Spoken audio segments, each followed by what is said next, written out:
morning, afternoon, or evening. I'm Ben. I'm Ramsey. This is Really Big Adventures. This is part 2 of our 6-part series. Yeah, planning a Disney trip. So we mentioned a little bit in the previous video. As we plan our trips, we like to get the details drilled down to the very finest points. But one of the things that we've had a hard time finding is information on how things fit bigger bodies. Yeah. Both differently sized, and it can really affect the quality of your trip if you find that you just don't fit very well on things, or you could have fit better. Makes you exhausted, makes you kind of grumpy. It's not fun. It's not fun. And just as a recap, in case this is the first one you're watching, I am in a size extra large to 2X, so 1 to 2X top, and a size 22 bottom. And I'm 6'6"-ish, 360, so I wear like a 4XLT shirt and 42 waist, something like that. Something like that. I don't know. My weight fluctuates. He doesn't know. I think that guys fixate more on like what your pounds are, and girls are like, well, I don't care how much you actually weigh. I need to know what size you wear, because then they can gauge, do I wear a 22 or am I an 18? We'll try and get some photographs with relative size so it makes it easier to gauge. Yeah. So we talked in the first video about how to get to Disney, and now that you're there, how do you get from like the airport to, so if I drove in, that was our first option of driving. If I drove in, I just drive straight to my resort, but remember, you're going to pay your resort parking every day. You're going to pay everywhere. You're at Disney. Yeah, it's true. But yes, the nice thing about driving your vehicle is that there isn't any more transportation to figure out. You drive in, you go to your resort, and you're good to go. Now, as far as flying is concerned, until the end of the year, you can use Magical Express if you fly into MCO. And Magical Express, do you want to explain it a little bit? Yeah, so when you fly in, before you go, you book the Magical Express and you tell them, this is my flight number, this is how many of us there are coming, and we need transportation. So you go down, I think it's the bottom floor of the airport. You go down to the bottom floor of the airport, and there's signs everywhere. I was so nervous the first time we did it, but there are signs everywhere. You check in at a counter, or a man that stands there, and then they'll route you around to their buses, and the bus, you stand in different lines based on which resort you're going to, and then you load up onto the bus. The person will help you load your luggage underneath, and so you'll have like your backpacks or your purse on the bus with you, and they'll take you to your specific resort. So for me, the seats on the buses they're not particularly uncomfortable. I wouldn't say they're like spacious, but they're not uncomfortable. Knee wise, I felt like I fit in it pretty well. I don't remember feeling all that squished, but I do sit next to my kid, and our children are 13 and under, and I can sit next to them in a 2 thing, and we would be fine. If I was trying to sit next to Ben in it, I think that it would be less uncomfortable, because our shoulder to shoulder, we would just be too squished. Well, and it compounds, because there's going to be a recurring theme as I start discussing the rides. In order for me to fit on the bench type rides and also on the bus, I have to shift my legs to the side. And so when we're with one of our littler boys, all 3 of them are boys, I can take up some of that space and it doesn't cause a problem for them. But if it's the 2 of us, there isn't space. Yeah. And so sometimes you may have to ask to sit by yourself. And in the case of the Magical Express, if you have longer legs, it's a tight fit. Yeah. Well, and the good thing is, I mean, we went when things were kind of shut down. I mean, everything was open, but because of COVID, we were all in masks and we were all very separated. So it was very easy to say, hey, I need to sit by myself. And I imagine they'll run it that way until they discontinue it, because come the end of this year, Magical Express. Yeah. Thanks, Disney. We really appreciate that one. The greatest hits. Keep on coming. Thanks, Chapek. So they are discontinuing that. So if you fly in anytime after, what day did we say? At January. Last day of the year. January 1st, 2020 is when it ends. 2021. Ended. 2021. 2022. Next year. It ends next year. Yeah. Okay. It runs through the end of the year. Okay. So once you fly in, if it's after that date, you're going to have to go for Lyft or Uber. And then or just flat out rent a vehicle. Or rent a vehicle. But again, once you're renting a vehicle there, you've got to pay for your resort fees. There is some upside to renting a vehicle, though, and that is that if you want to eat food in Disney is expensive like everything else, and it's an experience, so you may want to do that, but if you want to save a little bit of money, you can go outside the park. There's a Walmart about 15 minutes out. If you have a rental car, you go get some water, you go get some food. We were fortunate in that my brother and his wife live there, so we were able to move back and forth pretty quickly. But, you know. That's true. You can also have groceries delivered to your resort. So you wouldn't, if you don't want to rent a car, you don't have to use a car to get to the Walmart. You can have groceries delivered. There's a bunch of different ones that we can link below if we want to, where you can rent. We're still figuring this thing out. We may not link them. I know how to link things. I'm really good at this, guys. Me and YouTube. That's why she's here. She's better at this than I am. So we landed at the airport. We drove to our resort, or we're driving to our resort. So now we got to figure out, what resort are we staying at? Yeah. Now, normally we'll start it off just on a cost basis, and we split our vacation. Sometimes it's just the two of us. Sometimes it's the five of us. But the other thing to think about, besides just the cost, is the transportation once you're in the parks, because it's not the same. There are the 3 different methods of getting around within the parks to the hotels. Yeah. You want to talk about what the 3 are? There's 3 different ways. Once you're at your resort, there's 3 different ways to get around from park to park or resort to resort.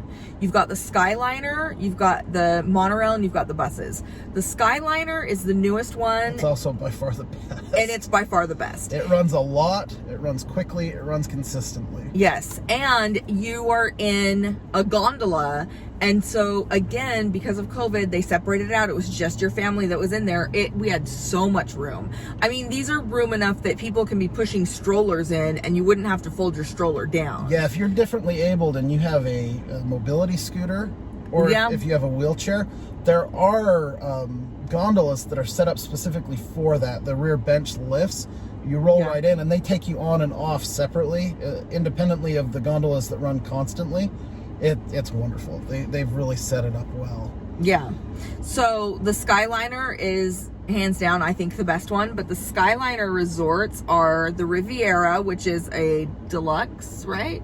Is it DVC or deluxe? I don't know. I should have looked it up. The Riviera, Sorry. It's a really expensive one.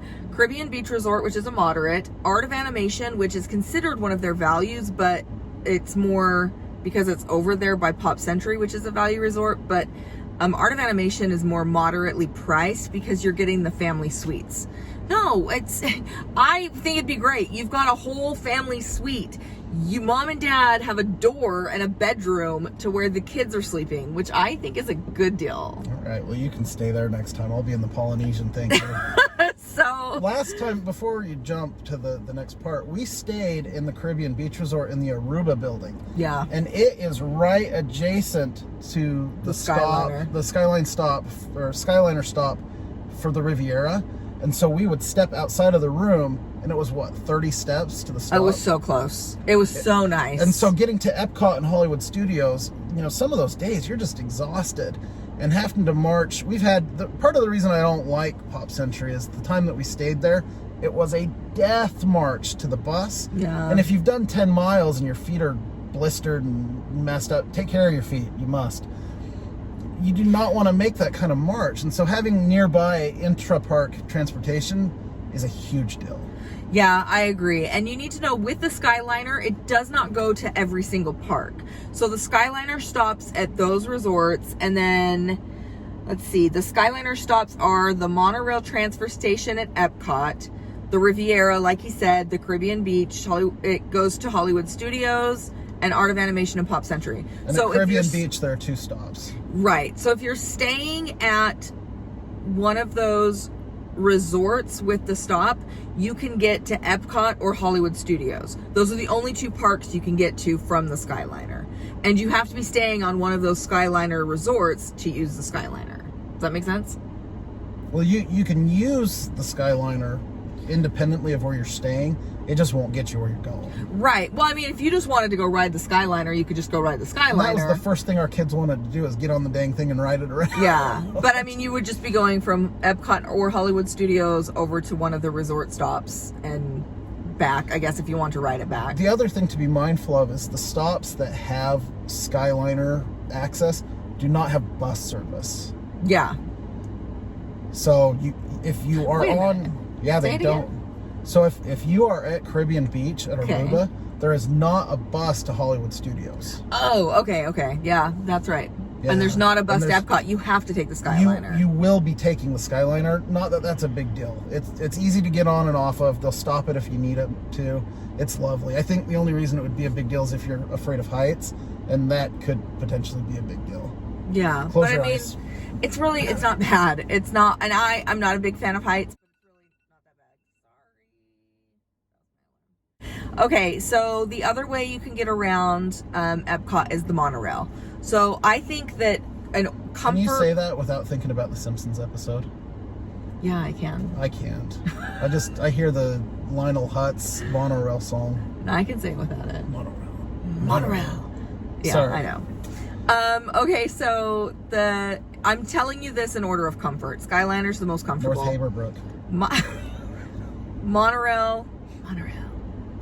The monorail is the next comfortable. Were you sitting here by the devil? But the only resorts, the problem with the monorail is it only goes through those deluxe resorts. Yeah, so Grand Floridian and Polynesian Village, which are just beautiful. If you haven't ever been inside of those, even if you're not staying, go spend a few minutes in them because they're gorgeous. Oh, for sure. Although they kind of ruined the Polynesian, didn't they? No. Why do you think they ruined it? They took down that cool centerpiece thing that they had and kind of, I don't know, it was kind of unique and it had its own look, and now it just, meh. I don't remember it being ruined. Okay, so the monorail is the Contemporary as well. I don't know that you mentioned that, but the monorail goes to the Contemporary, Nobody stays at the Contemporary. Grand Floridian, and the Polynesian You ever known Village. anybody that actually stayed there? Yes, the monorail stops are Magic Kingdom, Transportation and Ticket Center, and Epcot. So, transportation, tell me if I'm wrong on this. Transportation and Ticket Center is where your cars can be parked. And it's also the entrance to Epcot, Okay. I think. Or is it the entrance of the Magic Kingdom? This video may have a whole schwack of edits in a minute. I think it's We might have to put little signs above us that say, just kidding, that's not what we meant. Anyway, so if you're staying at any of those resorts, Epcot, and then you walk off and you go through the bag check at the north end of Epcot. I think it's connected to Magic Kingdom. Oh, now We're gonna look it up. Anyway, the monorail is a comfortable way to get around. If I had to pick staying on a monorail station or staying where there's a Skyliner, I would pick Skyliner because it's a better price for your hotel. I wouldn't pay for a deluxe hotel just to get on the monorail. But as far as riding it, it's fairly comfortable. I believe that the seats face inward, and there's also lots of places where you can stand. Yeah. And between those two things, legroom's not a problem. Side-by-side space, as long as you can find a seat, 'cause sometimes it's quite packed, it's fine. Yeah, it's comfort-wise, reasonable. it was fine. The least comfortable and least exciting way to travel around is the bus. And they have been really, really crummy, at least during the last trip. December 2020. Yeah, we had to wait a long time for our buses to come, no matter where we were. The cast members are our favorite people, and we love them. We love them. It was cost cutting, and they cut the frequency of the buses, and it had a knock-on effect of when the few buses did come, they were so full you couldn't even get on them. Yeah. And the seats are crammed together, so if you're trying to sit down, you may or may not fit unless you're in a handicap spot. Yeah, the buses are uncomfortable. I know that there's no other way to get around except for the bus, but when you're in a bigger body, the bus seats are not comfortable. And it's not that the sides squish up on your hips because it's just flat, but you have these bars in between you and they pack you so tight into the bus. And which again, that may be totally different because of COVID, because they force you to actually have a seat, but the seats, you're expected to have a butt that fits this many inches because you've got bars, and then you've got to sit next to people on each side. I don't know, it makes me uncomfortable. There's a whole bunch of problems with the bus system. You're gonna ride a bus. It's gonna happen unless you're in your own car. Yeah. But if you have flown in and you're using the transportation you will be on a bus, the nice thing is you're not on it for very long. Yeah, that's true. They're not very long bus rides, so it's tolerable. It's not like once we have our video that gets into the parks and the rides where we talk about ride fitment, I think that is different. But I mean, the bus, it's uncomfortable, but it's not like it's intolerable. Yeah, it's not a trip ruiner. I think the hardest time is when you're at the end of the day at like Magic Kingdom. You've done 6.5, 7, 8, 9, 10 miles. You're already kind of on edge because mom's on edge, dad's on edge, the kids are hungry and tired. And then you try and sardine stuff yourself into this thing, and it just takes a situation where you're kind of tense, and it makes it more tense. Yeah. So anyway, now that you know how to get around from your destination to your resort and around in between all the resorts and parks, make sure you click like and subscribe. Follow along for the next one, because next up we're talking Magic Kingdom. Yeah, now we actually get to talk about the fun stuff. Yeah, now that know, the logistics are done. Stay tuned. You've made it. Now we just go to the park. So we'll talk about the parks and how the rides fit us. Thanks. Bye.